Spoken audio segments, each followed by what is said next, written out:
আসসালামু আলাইকুম। আশা করছি আপনারা যে যেখানে আছেন আল্লাহর রহমতে সবাই ভালো আছেন। আজ আমি আরেকটি নতুন রেসিপি নিয়ে আপনাদের মাঝে আমি হাজির হয়ে গেলাম। এখন পাকা আমের সিজন, প্রচুর পরিমাণে পাকা আম পাওয়া যাচ্ছে বাড়িতে বাড়িতে বা বাজারে। তো পাকা আমের এইরকম জেলি হলে তো খুবই মজা হয়।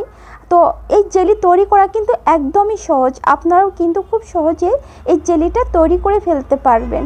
আর এই জেলি কিন্তু ছোট থেকে বড় সবাই পছন্দ করবে। আর এই জেলিটা তৈরি করা কিন্তু একদমই সহজ। তো চলুন আমার তৈরি করতে যা যা লাগছে। এখানে আমি একটি পাকা বড় আম নিয়েছি। এই আমটা আগে থেকে ধুয়ে পরিষ্কার করে রেখেছিলাম। এবার একটি ছুরির সাহায্যে আমটা আমি এভাবে কেটে নিয়ে আমটা ছোট ছোট করে কিউব করে কেটে নিলাম। নিয়ে এবার আমি একটি ব্লেন্ডার জারের মধ্যে নিয়ে নেব। তো আমটা এভাবে আমি কিউব করে কেটে নিয়েছি। এবার এই আমটা আমি পেস্ট করে নিব। এইভাবে আমি পেস্ট করে নিয়ে এসেছি। এবার একটি স্ট্রেনারের সাহায্যে আমি আমের জুসটা ছেঁকে নিব। এই যে আমের আঁশটা আছে যাতে ভিতরে না যায় এজন্য। তো এরকম হয়েছে আমের জুসটা। এবার আমি এই অংশটুকু ফেলে দিব।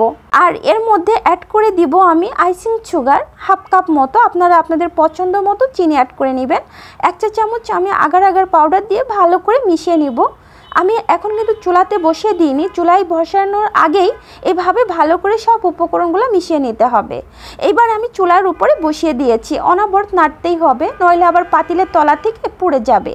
তো যখন এরকম বলক উঠবে, মানে 1 থেকে 2 বলক উঠবে, তখন আমি এই জেলিটা নামিয়ে নিব। তো এখনও যারা আমার চ্যানেলটাকে সাবস্ক্রাইব করেন নাই তারা অবশ্যই আমার চ্যানেলটাকে সাবস্ক্রাইব করে নেবেন এবং পাশে থাকা ছোট্ট বেল বাটনটি ক্লিক করে নেবেন। এতে করে আমি যখন কোনো নতুন নতুন ভিডিও আপলোড করব সাথে সাথে আপনাদের কাছে নোটিফিকেশন পৌঁছে যাবে। তো এদিকে আমি মোল্ড নিয়েছি। এরকম মোল্ডের মধ্যে আমি এই আমের জুসটা সেট করে নেব, জেলিটা। তো এইভাবে সব দিয়ে আমি এটা রেখে দেব 10 থেকে 20 মিনিটের মতো। তারপর আমি 10-20 মিনিট পর ফিরে এসে আপনাদের দেখাচ্ছি যে জেলিটা দেখেন কত সুন্দর সেট হয়েছে আর কতটা লোভনীয় হয়েছে। এবার আমি একটি ছুরির সাহায্যে চারপাশ আমি খুলে নেব যাতে জেলিটা ভেঙে না যায় এই জন্য। তো এখন আমি মোল্ড আউট করে নিচ্ছি। দেখেন মাশাআল্লাহ কত সুন্দর হয়েছে আমার এই জেলিটা আর কতটা লোভনীয়। এই জেলি দেখতেও যেমন সুন্দর, খেতে কিন্তু তার চেয়েও মজা, আর বাচ্চারা কিন্তু খুবই পছন্দ করবে। তো আমার ভিডিওটি ভালো লাগলে অবশ্যই সবার সাথে শেয়ার করবেন। একটি চামচের সাহায্যে আমি এই জেলিটা কেটে দেখালাম, দেখেন কতটা পারফেক্ট হয়েছে।